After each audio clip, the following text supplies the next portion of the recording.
In the dim light of the screen, the flickering images twisted reality. Lines blurred between what was human and what was not. Chloe had always been fascinated by the obscure corners of the internet, diving headfirst into bizarre narratives and chilling lore. One fateful night, she stumbled upon a video titled, "No, I'm Not a Human, O Segredo dos Seres Alienígenas." The enticing promise of uncovering a long-hidden truth pulled her in like the siren's song. As she settled into her worn-out chair, the video started to unveil the mysteries of alien encounters. Dark and cryptic images danced across the screen, each photograph a glimpse into hastily forgotten secrets. It spoke of disappearances in small towns, of unsettling symbols carved into trees, of hushed whispers passed down through generations. Chloe felt a shiver race down her spine, a frisson of fear and thrill mingling in the pit of her stomach. The narrator's voice resonated, rich with urgency and dread. Entities dwelled among us, waiting for the right moment to unveil themselves, to blend, to infiltrate. They walk our streets, they wear our faces, but there are signs. Oh, yes, there are signs. A quick, dark laugh followed, causing Chloe's heart to race. She laughed nervously at first, but the tension in her room thickened as her curiosity morphed into a gnawing anxiety. The video shifted, displaying a dark hallway, the walls stained with odd markings.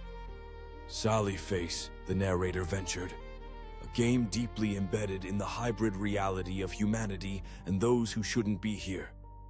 It's a world where fractured past collides with alien intentions. Did you ever wonder why the children went missing? The question hung heavily in the air, as though it reached out to grasp at Chloe's mind. She leaned closer, captivated and terrified. The screen lit up with images of Sally and her friends, laughter echoing like a distant memory. But flickers of malice crept in. Something dark watched from beyond the veil of the screen. The narrator continued, recounting chilling discoveries Sally made in her universe. Life and death determined by play, where innocent choices could lead to unspeakable terror. Chloe's electricity bill whirred overhead, its hum disturbing the roll of the world beyond her screen. Her reflection in the monitor morphed, and for an instant, she felt an unsettling detachment, an alien screech whispering in her ear. "You're not one of them." A shake of her head brought back her senses, but now the ordinary world outside was a little more worrisome, as if her reality itself could peel back to reveal something sinister lurking below. "Pay attention," the narrator pleaded, voice now frantic. "To their eyes, to the way they speak, to their lingering gaze that feels too probing. The signs are there." Images flooded again, the glint of a glassy stare, two wide smiles reminiscent of something primal. Chloe's throat tightened, anxiety swirling in her chest as she thought of her neighbors, the strange man in room 4B who lingered too long in front of her door, and his unsettling smile whenever their eyes locked. The words blurred as paranoia settled in. Sally faced her deepest fears, revealing the ghastly reality. The cult, the ancient ones. Each word acted as a thread, weaving fear tighter around her mind.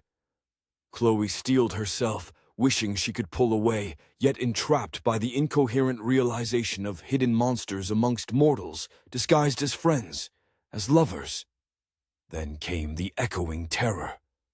The narrator's tone shifted again, almost conspiratorial. In the game, Sally faced a choice: accept her fate as a hybrid or escape into the unknown. With that, the screen flickered black for a heartbeat. Chloe gasped. She felt an inexplicable urge to look over her shoulder, the stillness of her apartment suddenly unnerving. In that breathless pause, the narrator's voice returned, soft yet somehow filled with dread. "Sometimes, don't we all wonder, if perhaps what lies beneath our skin is not truly our own?" The screen illuminated again, more jagged images flashing like a broken mirror, revealing not Sally, but Chloe. The same eyes, the same frozen smile she barely recognized, but in shadows crept a sinister twist. The video abruptly cut out, plunging Chloe into darkness. She sat frozen, a chill coursing through her as she stared into the void of the unlit screen. Outside, the world continued, unaware, while she grappled with the whispering question that knotted her reality in chains of disbelief. Am I truly human? As shadows danced around her, Chloe's thoughts spiraled deeper, losing herself to the reverberating suspicion that perhaps someone or something was silently watching, and maybe it was her own reflection staring back through a veil of lies. The darkness swirled like tendrils of anxiety, wrapping Chloe tighter until she felt suffocated by it. Gasping for air, she stumbled from her chair, her pulse roaring in her ears.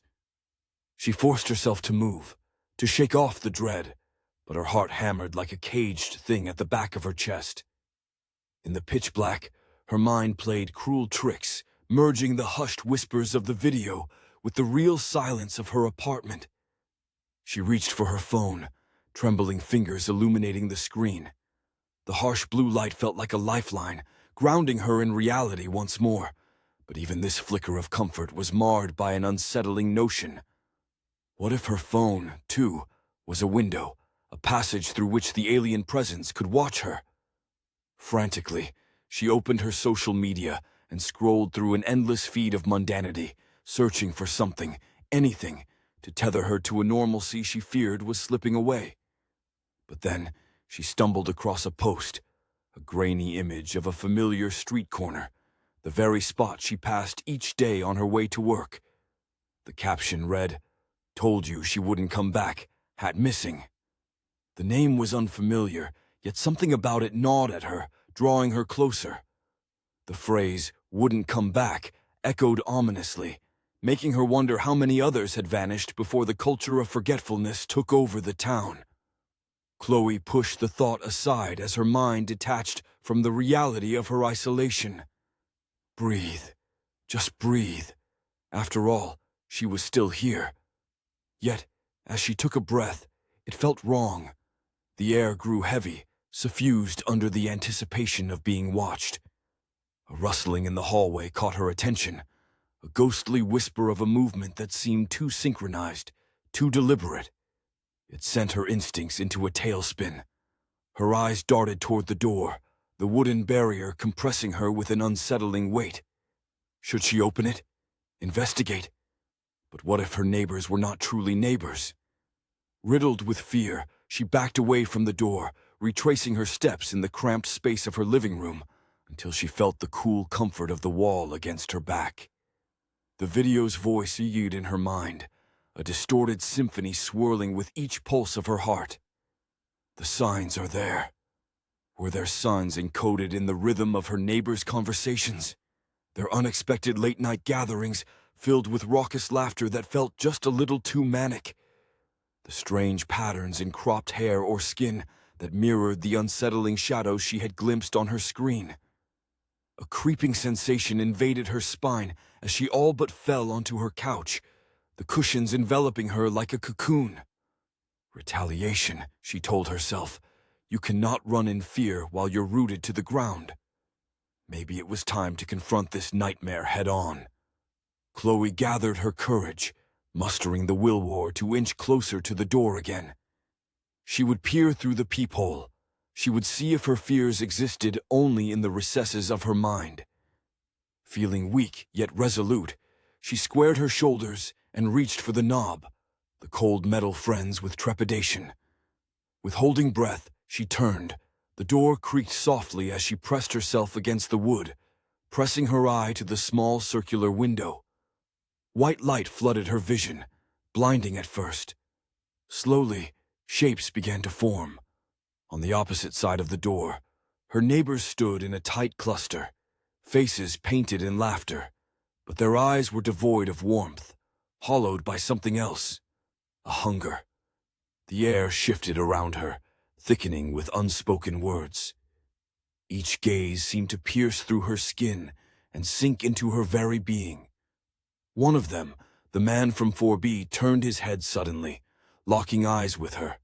The corner of his mouth curled into a grotesque smile, and she felt an electric pulse shoot through her, a resonance as if he connected with something buried inside her. Fear surged as the collective gaze of the neighborhood turned toward her door, eyes pleading, begging her to open it. A cacophony of muffled whispers grazed her ears, an unholy instant of language she couldn't comprehend, but felt deep within, their urgent unison, chants of "Join us," vibrating against her skull. Chloe stumbled back, cheeks flushing with terror. The world around her trembled, reality fracturing as she crashed into a wall, slumping down as her stomach twisted in pure dread. The walls whispered their own greeting, an inviting laughter blending into sickening harmony with the laughter outside. Struggling back to her feet, she comprehended the truth. They had waited, they had watched her, and she was to become one with them. Running once more was futile. They were already in her head, and she could feel it, the pulsating awareness crawling beneath her skin. The fatherless shadows pulled against her resolve, urging her to join the cult of starlit beings that had inhabited her life without her ever knowing. Chloe crumbled, pressing her fingers into her temples, battling against the realization that she, too, possessed their mirror-like gaze. Time unraveled in that moment, stretching infinitely until her composure shattered like glass. She stumbled toward her only means of truth, her computer, gasping for some semblance of control, some final warning she could share. But when she turned on the monitor, the screen glimmered back with a new title. "You are one of us now, emerging from the shadows." And in that reflection, Chloe saw no escape. For the figure staring back was not her but a new entity, a chilling whisper that confirmed every fear spiraled into the depth of her psyche. "No, I'm not a human," it echoed, her own voice laced with theirs. As the laughter from outside came to engulf her, the line between the real and the unreal dissolved, and Chloe disappeared, leaving only a soft flicker on the screen that dimmed slowly like a fading heartbeat.